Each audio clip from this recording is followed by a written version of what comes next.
Hey everybody, tonight's video is called Deliverance of Daniel, and tonight we continue our pass-through study here in the book of Daniel, where we're going to be looking at another very popular story that comes out of the book of Daniel with the lion's den, with Daniel in the lion's den. And so this is probably one of the two most beloved stories out of the book of Daniel. I still think that the three Hebrew boys and the the fairy furnace is the more popular one that people know, but I think this is second place right here. I might be wrong, but either way, it's a great book overall. And so we are in chapter 6 tonight, verse 1. It says, "It pleased Darius to set over the kingdom 120 satraps to be over the whole kingdom." So as we talked about prior, a satrap is a providential leader, administrator under the king. And Daniel's eminent appointment was to post as governor, assisting the king as his vice regent, which means basically in the United States we have president and then a vice president. I mean, it's not the same, but a co-regent is someone that works along the side of the king. And Darius, interestingly, isn't referred to in the historical sources out of the Bible. And so this Darius guy that we see in verse 1, some theologians believe that he's just another name for Cyrus, who ruled the Medo-Persian Empire during this period. Some argue that Darius was Cambyses, son of Cyrus, who later inherited the throne of the entire empire of Babylon. And in verse 2, "And over these three governors, of whom Daniel was one, that the satraps might give account to them, so that the king would suffer no loss." So they were responsible to prevent loss from military revolts, tax evasion, and fraud. Verse 3, "Then this Daniel distinguished himself above the governors and satraps, because an excellent spirit was in him, and the king gave thought to setting him over the whole realm." So Daniel was over 80 and had enjoyed God's blessing throughout his life, as seen in Daniel chapter 1 verse 20 and 21, Daniel chapter 2 verse 49, Daniel chapter 4 verse 8, and Daniel chapter 5 verse 12. And Daniel, he was a favorite of the king, and he had experience. Daniel had wisdom, a sense of history, leadership, a good reputation. He had ability, he had good attitude, and revelation from the God of heaven. And apparently God wanted him in place of influence to encourage and assist the Jews' return to Judah, since the return was made in Cyrus' first year, right around 539 to 537 BC. And this is right before the lion's den incident. And from the record in the book of Ezra, chapters 1 through 6, all the basic elements of the return appear. That the temple was to be rebuilt with the cost paid from Cyrus' treasury. All Jews who visited could return, and those who stayed were urged to assist financially. And third, the gold and silver vessels stolen from the temple by Nebuchadnezzar were to be taken back. And to account for such favor toward the Jews, it's easy to think Daniel not only influencing Cyrus to write such a decree, but even formulating it for him, as Proverbs 21 verse 1 says, "The king's heart is in the Lord's hand." In verse 4 through 6 it says, "So the governor and satraps sought to find some charge against Daniel concerning the kingdom, but they could find no charge or fault, because he was faithful, nor was there any error or fault found in him.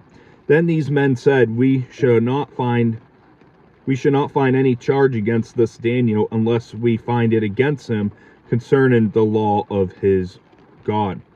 So these governors and satraps thronged before the king and said thus to him, "King Darius, live forever." So the jealous plot not unlike the effort against Daniel's three friends, was also similar to that of Joseph's brothers in the book of Genesis 37, verse 18 through 24. And Daniel's adversaries in verse 5 affirm his moral integrity, that he was a committed man of God to the God of Israel. And Daniel was faithful, that they could not find a flaw in his actions or character. And Daniel wasn't like our United States politicians, who is examined and criticized for fraudulent expense accounts, internal scandals, corrupt business dealings, bribed from lobbyists, and under allegation from staff and former staff. Simply, Daniel had no skeletons that they could pick out of him in his closet. And his enemies examined his life and found nothing to attack, so they had to make up something. And I'm not saying that Daniel was sinless here, but these people could not find a thing in Daniel to blow up about. Daniel was a man of integrity in his personal life. And as Christians, we should really examine ourselves to see if others could say the same things they said about Daniel. Does those around you just see you as someone with a bad attitude, bad temper all the time? And that's a hard answer to give right there. Are you seen as selfish? Are you seen as dishonest? In verse 7, all the governors of the kingdom, the administrators and satraps, the counselors and advisors have consulted together to establish a royal statute and to make a firm decree that whoever petitions any god or man for 30 days, except you, O king, shall be cast into the dens of lions. So a deceptive stroke of the king's ego secured his injunction, which was designed to benefit Daniel's peers. And ancient kings were frequently worshipped as gods, and pagans had such inferior views of their gods that such homage was no problem. And the authors lied, as Daniel was a governor but never consulted. Verse 8 and 9. Now, O king, establish the decree and sign the writing, that it cannot be changed, according to the law of the Medes and Persians, which does not alter. Therefore King Darius signed the written decree. So once enacted, Medo-Persian law could not be changed, even if the king wanted to. There was no executive orders that could be allowed. And the effect of the decree is to create a conflict for Daniel between the allegiance to God and obedience to human government. In verse 10 through 12, now when Daniel knew that the writing was signed, he went home, and in his upper room went to his windows open toward Jerusalem. He knelt down on his knees 3 times that day and prayed and gave thanks before his God, as was custom since early days. Then these men assembled and found Daniel praying and making supplication before his God. And they went before the king and spoke concerning the king's decree. Have you not signed a decree that every man who petitions any god or man within 30 days, except you, O king, shall be cast into dens of lions? The king answered and said, the thing is true according to the law of the Medes and the Persians, which does not alter.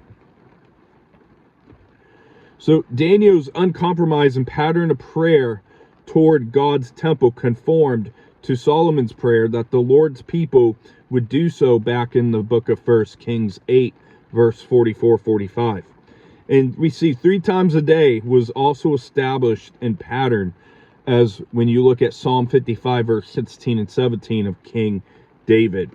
And in Scripture, we find in 1 Chronicles 23, verse 30, and Nehemiah 9, verse 2 through 5, that standing was a common posture in praying. Here, in some other parts of Scripture, we see in 1 Kings 8:54, Ezra 9:5, and Psalm 95, verse 6, as well as Daniel, they nailed when they prayed. And Daniel's prayer habits were public knowledge, which made him an easy target. And before they could accuse Daniel, that the satraps asked the king to confirm his edict to make it harder for him to avoid its force when he has to condemn Daniel.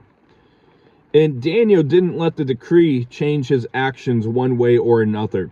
We don't find that Daniel went to praying more when this law came out. We don't see him going to praying less. He simply continued his excellent prayer life and discipline that he had.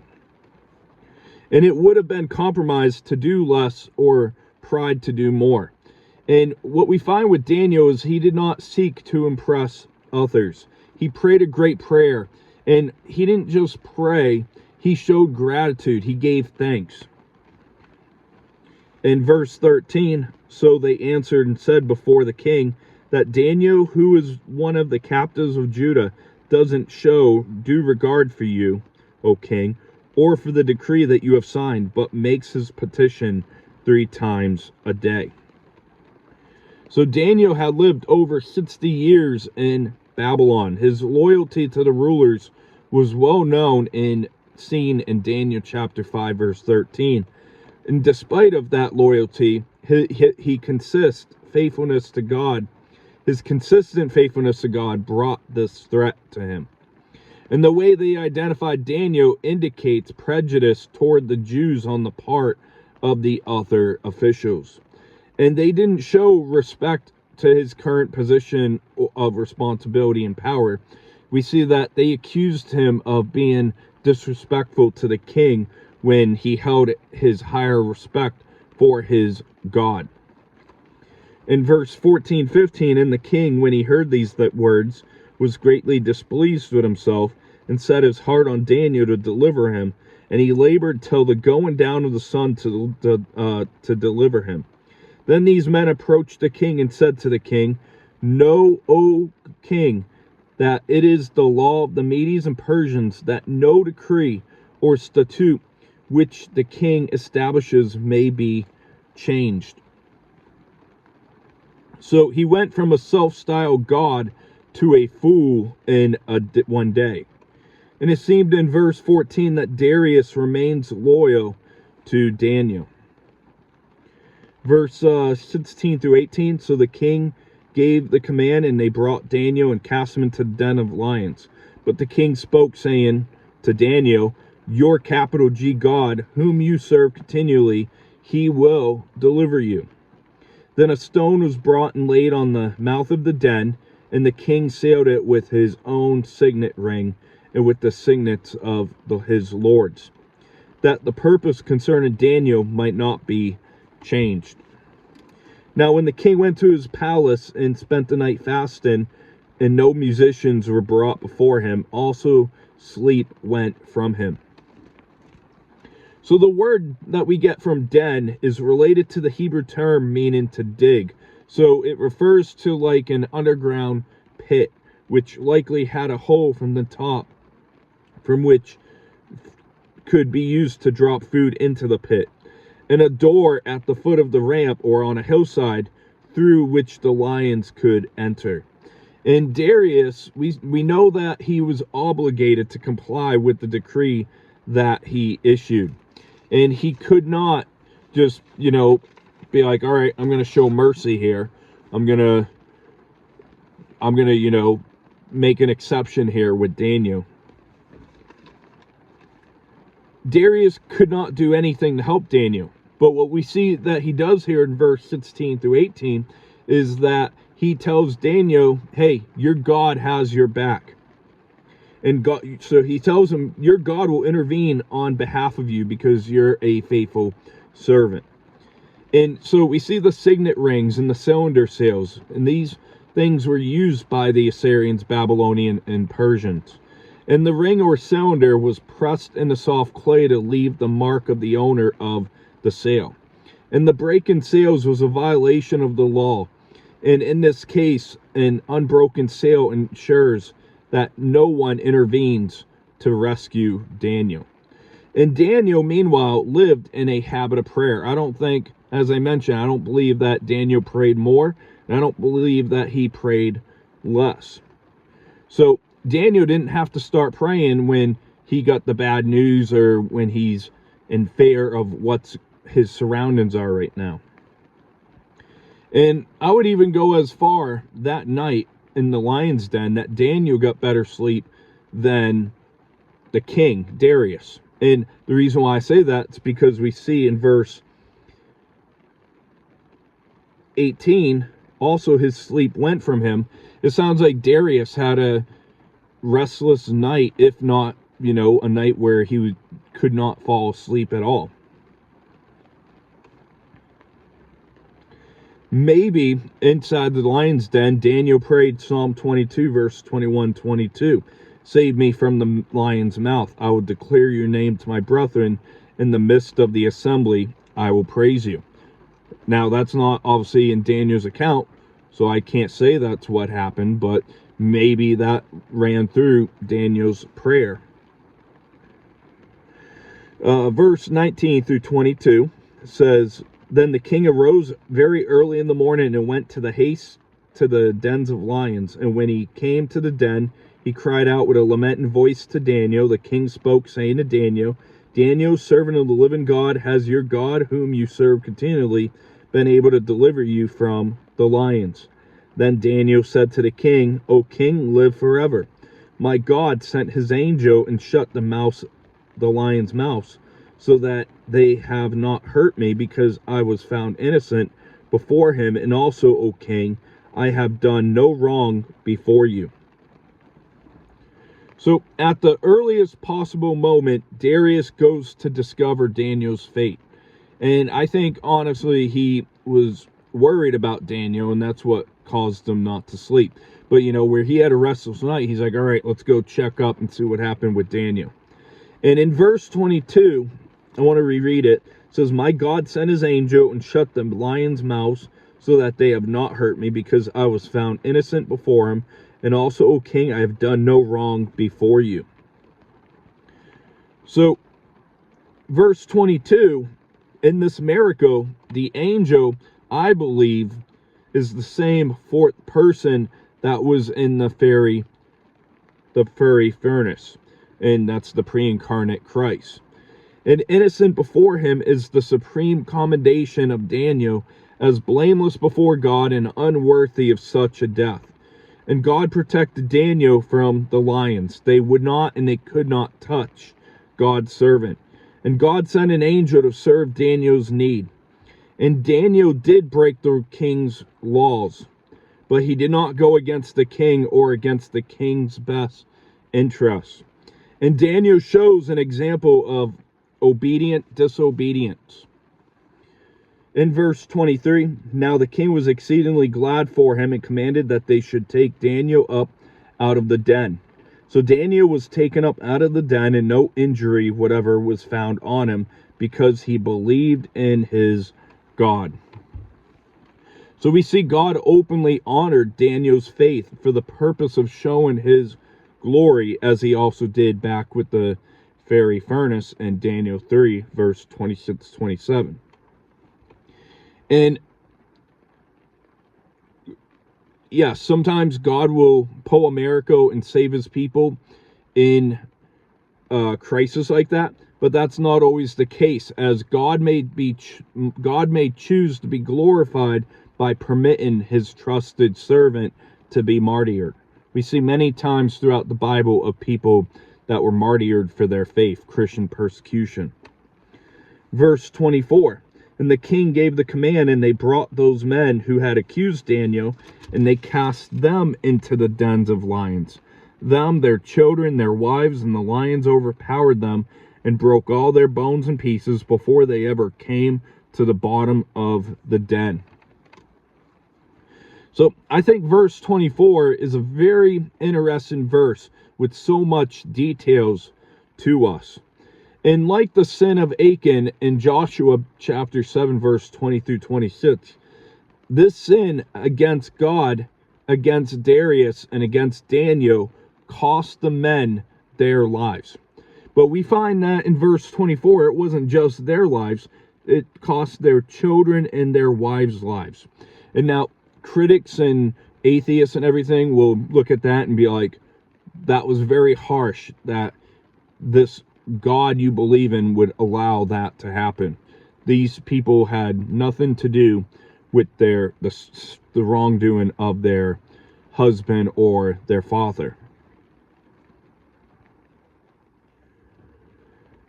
But this judgment of God was important detail in the miracle.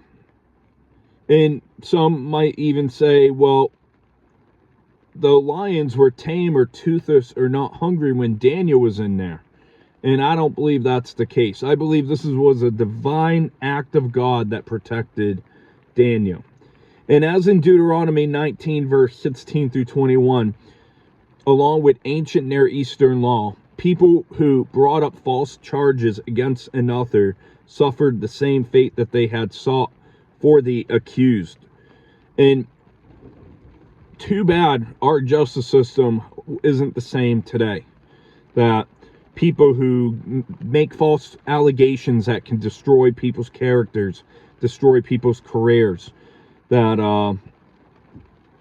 cause damage when they know they're doing it falsely. Too bad we did not treat them with the offense consequences that they're trying to get on someone else. In America, it's basically a slap on the wrist. And so they experienced divine judgment among the verdict of the earthly king. And now Darius also included their children and wives in the punishment who had no affiliation with their crimes. And some say, but that's not fair.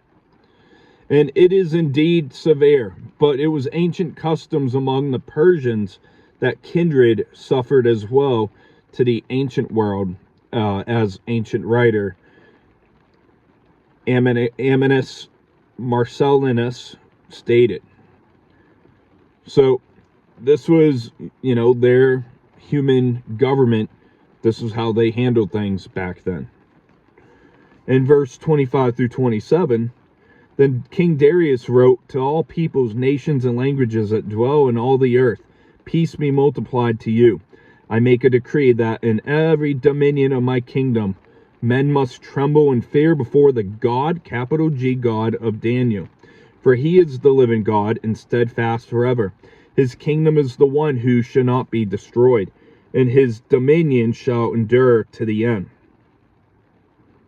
He delivers and rescues, and he works signs and wonders in heaven and on earth, who has delivered Daniel from the power of the lions. So impacted by Daniel and by the Lord, he expressed himself as if he had come to a point of personal trust in God for his salvation, such as King Nebuchadnezzar. And Daniel illustrated the evangelistic power of a godly, uncompromising life. And as in previous narratives, God displays his sovereign control in verse 26 with nature,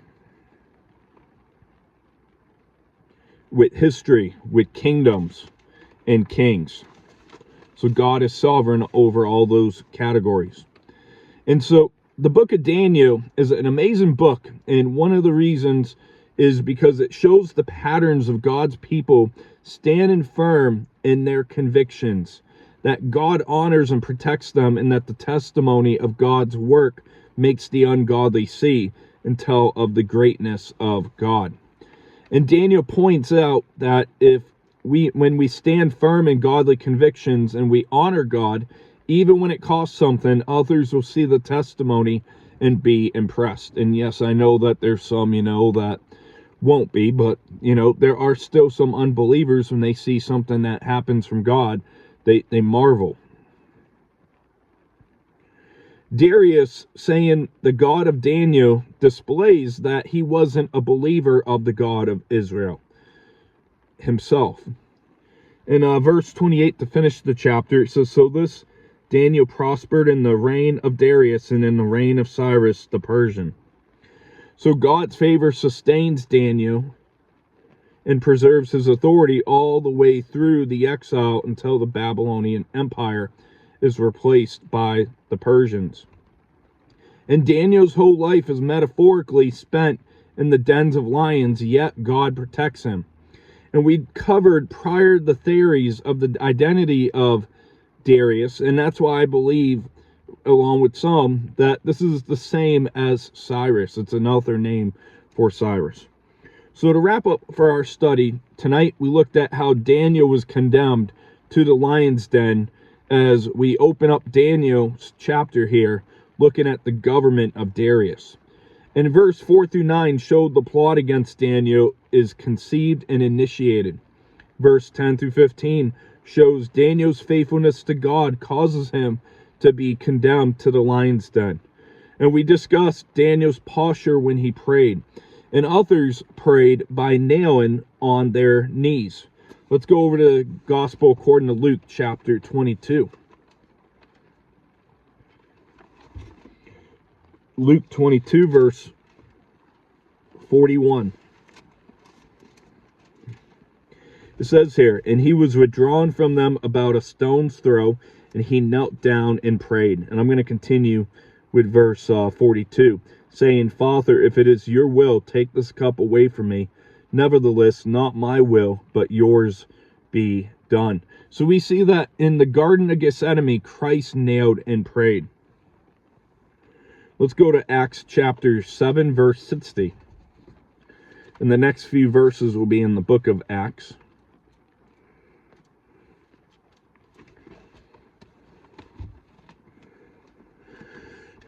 So Acts 7, verse 60 says, Then he knelt down and cried out with a loud voice, Lord, do not charge them with this sin. And when he had said this, he fell asleep.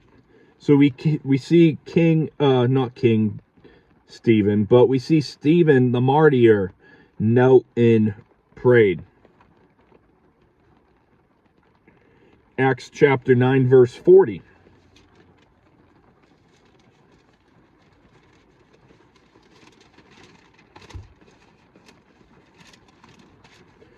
Acts 9:40, but Peter put them all out and knelt down and prayed. And turning to the body, he said, Tabitha, arise. And when she opened her eyes, and when she saw Peter, she sat up. So we see that Peter knelt down and prayed when he brought Dorcas back to life. And Acts 20, verse 36.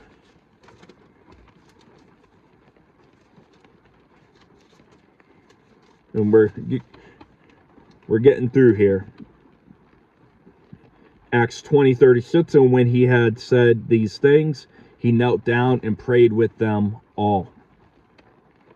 So Paul and other church leaders knelt, and we see that in verse 36. Let's go to Acts 21, verse 5. When he had come to the end of those days, we departed and went on our way. And they all accompanied us with wives and children till we were out of the city. And we knelt down on the shore and prayed. So we see Luke speaking about when he knelt, when he prayed. And Daniel 6, verse 6 through 18 shows Daniel's time in the lion's den. Verse 19 through 23 shows Daniel's found alive after the night in the lion's den. And we discussed how martyrdom is God's will. Let's go over to the book of Hebrews, into the Hall of Faith chapter, as I call it. I think other people call it that as well. We're going to look at Hebrews chapter 11, verse 32.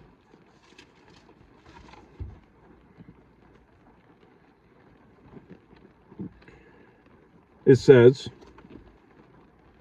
through 38, And what more shall I say? For the time would fail me to tell of Gideon and Barak and Samson and Jephthah, also of David and Samuel and the prophets, who through faith subdued kingdoms, worked righteousness, obtained promises, stopped the mouths of lions,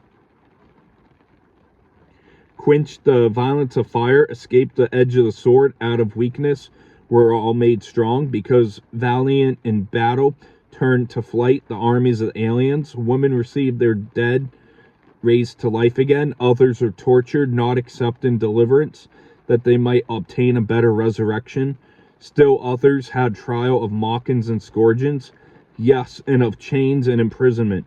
They were stoned, they were sawn in two, were tempted, were slain with the sword. They wandered about in sheepskins and goatskins, being destitute, afflicted, tormented, of whom the world was not worthy. They wandered in deserts and mountains and dens and caves of the earth. So the author of Hebrews speaks of the Hall of Fame, and he includes Daniel in there along with other martyrs.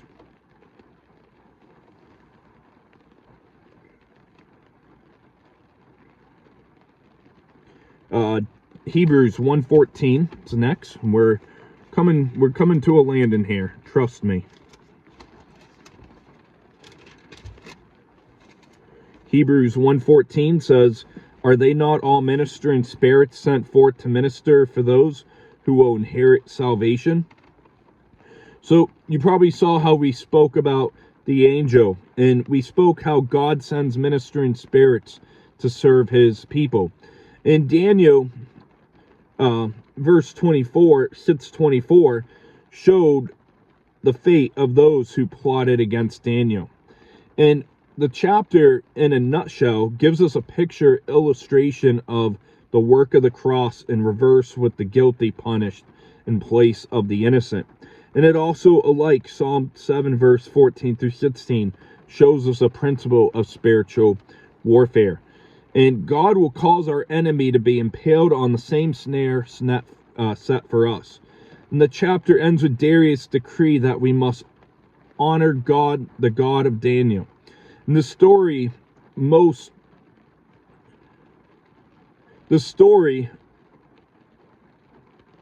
of us like, outside of the fiery furnace, points us to Christ if you look at it closely.